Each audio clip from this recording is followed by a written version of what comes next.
Jadi itu tadi dasar-dasar kejadian negara kita merdeka pada waktu itu ya Pak? Ya, betul. Dan keesokan harinya itu saya dan saudara Muhammad Hatta diangkat oleh kawan-kawan dari PPKI dan dilantik sebagai Presiden dan Wakil Presiden Republik Indonesia. Ada kejadian yang penting pada tahun 1945 tersebut, yaitu pada tanggal 19 September, yaitu dengan berkumpulnya rakyat di lapangan Ikada, kurang lebih 2.000 orang, yang berhadapan dengan pasukan-pasukan Jepang yang bersenjata lengkap. Tapi saya selesaikan peristiwa tersebut tanpa ada pertumpahan darah.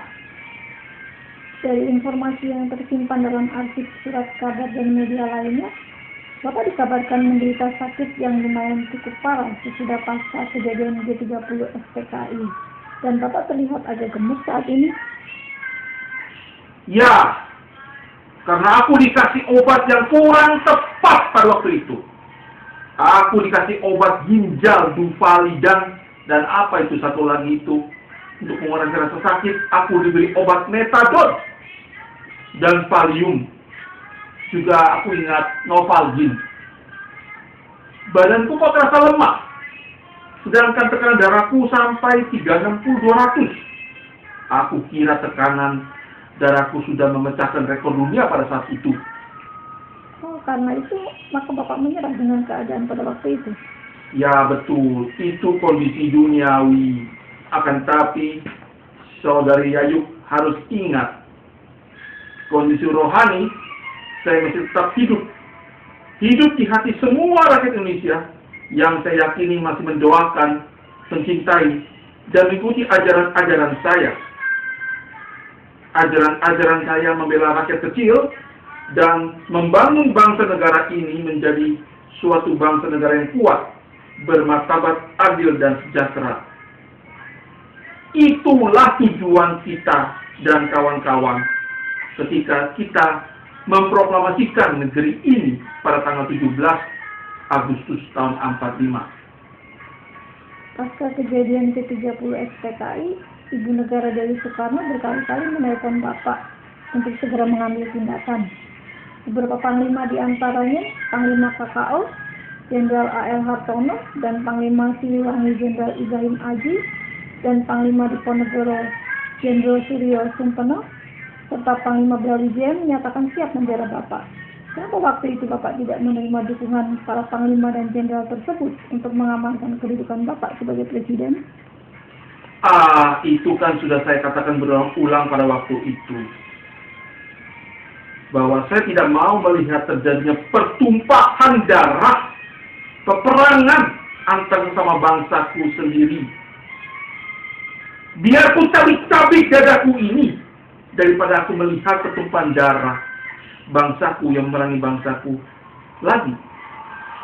Di samping itu, saya yakin jika terjadi peperangan saudara antar sama bangsaku, maka kaum imperialis dan kolonialis akan berdatangan kembali ke negara kita untuk melanjutkan penjajahannya terhadap kita. Jadi apa gunanya jika waktu itu kita proklamasikan kemerdekaan pada tanggal 17 Agustus 45, jika di tahun 65, 20 tahun kemudian penjajah datang lagi untuk menjajah kita, dan kita tidak ada apa-apa lagi dengan hak kita sebagai bangsa merdeka. Biarpun sesudah itu terjadi pembantaian sebanyak kurang lebih 3 juta jiwa bangsa kita yang secara resmi diklaim oleh pemerintah sesudah Bapak. Itu yang tidak kuperkirakan dan bisa ku mengerti sampai sekarang. Aku merasa setan-setan yang haus kekuasaan dan harta duniawi merasuki oknum-oknum tersebut sehingga bisa terjadi peristiwa pembantaian itu. Baik Pak, kembali kepada kesehatan Bapak. Sudah pasca kejadian G30 SPKI, kesehatan Bapak turun secara drastis. Apakah Bapak masih mengingatnya? Ya, aku ingat waktu itu tim dokter kepresidenanku dibubarkan bulan Juli tahun 67 itu. Ketika itu rezim Orde sudah mulai naik takhta ya Pak? Ya betul, aku ingat sesudah para jenderal panglima di Pulau Jawa yang setia kepadaku diganti, baru pada bulan Maret tahun 67 Harto dilantik. Akan tetapi aku tetap memimpin rakyatku dan bangsaku. Aku tetap memimpin mereka karena semua ajaran-ajaranku Pancasila tetap dipakai sebagai dasar-dasar negara ini.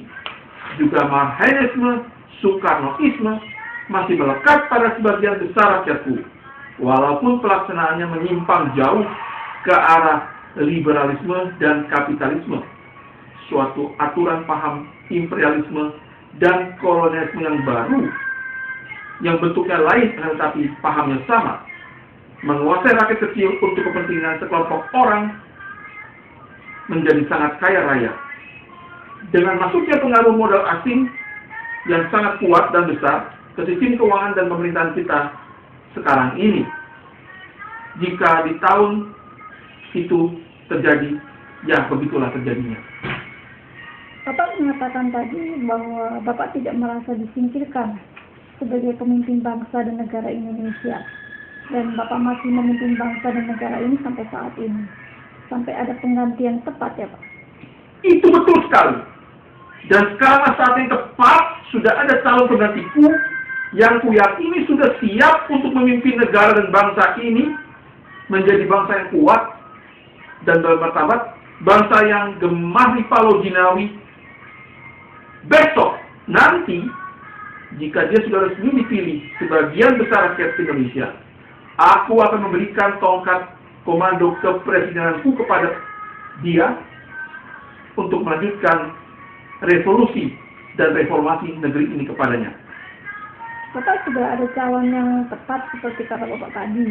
Bisa Bapak perjelas siapa orang tersebut? Ya, saya rasa semua orang sudah tahu siapa tokoh yang kumaksud untuk menggantikanku memimpin negeri ini ketika putriku Diah Permata Megawati mengumuminya pada bulan Maret yang baru lalu. Jadi calonkan sebagai calon presiden dari Partai Banteng Moncong Putih, Partai Putriku Megawati Soekarno Putri. Bapak yakin bahwa calon presiden dari Partai Putri Bapak bisa menggantikan kedudukan Bapak memimpin negeri dan bangsa ini? Aku tidak sekali-kali meragukannya. Dan putriku sudah berkunjung ke tempat peristirahatanku di Blitar untuk minta pendapat dan wejangan dariku sebelum memutuskannya dan mengumumkannya pada seluruh rakyat Indonesia dan dunia. Baik Bapak Bung Karno, semoga semua berjalan dengan lancar ya Pak. Ya, doakan saja, karena sebagian rakyat kecil Indonesia wong cilik sudah lama menderita hidup tidak berdaulat di negaranya sendiri. Amin ya Bapak Bung Karno. Ya, amin. Terkabul sesuai dengan semua impianku dan impian bangsaku.